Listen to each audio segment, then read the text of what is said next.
पुराने ज़माने में चीन के कुछ हिस्सों में छोटी जूतियां पहनने की एक अजीब और तकलीफ दे रस्म थी, लेकिन ये आम जूतियां नहीं थी, बल्कि ये खास तौर पर उन खवातीन के लिए बनाई जाती थी जिनके पाँव जानबूझकर छोटे कर दिए जाते थे। ये रस्म फुट बाइंडिंग कहलाती थी। इसमें कम उम्र लड़कियों के पाँव तोड़कर और सख्ती से बांधकर इन्हें छोटा और मखसूस शक्ल में ढाल दिया जाता था। ऐसे पाँव लोटस फीट कहा जाता था और इनके लिए बनी खास जूतियों को लोटस शूज कहा जाता था।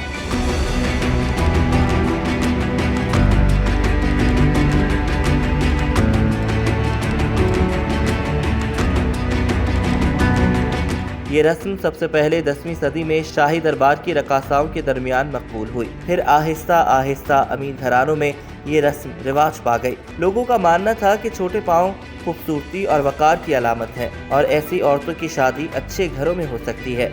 वक्त के साथ साथ ये रस्म आम होती चली गई, यहाँ तक कि 1644 से 1912 तक हुक्मरानी करने वाले चिंग खानदान के दौर तक गरीब तबके की लड़कियों के पाँव भी बांधे जाने लगे। लेकिन इस रस्म की कीमत बहुत बड़ी थी। शदीद दर्द, सारी जिंदगी की माजूरी और आम जिंदगी गुजारने में मुश्किलात। कुछ चीनी बादशाहों ने इस रस्म को ख़त्म करने की कोशिश भी की, लेकिन इन्हें ज़्यादा कामयाबी ना मिली, क्योंकि बहुत से लोग इसे खूबसूरती और इज्जत की अलामत समझते थे। 19वीं सदी के आखिर में जब मगरबी ममालिक के मिशनरी और चीनी इस्लाह पसंदों ने इस रस्म के खिलाफ आवाज़ बुलंद की, तब जाकर लोगों में इसके खिलाफ शऊर पैदा होना शुरू हुआ।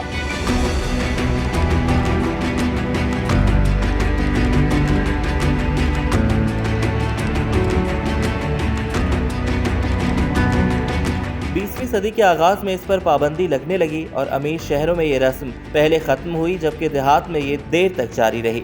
आखिरकार वक्त के साथ फुट बाइंडिंग का खात्मा हो गया और 2007 तक सिर्फ चंद बुजुर्ग चीनी खवातीन ऐसी रह गई थीं जिनके पाँव इस रस्म की वजह से बदले हुए थे। यूं सदियों पुरानी ये तकलीफ दे रिवायत हमेशा के लिए तारीफ बन गई।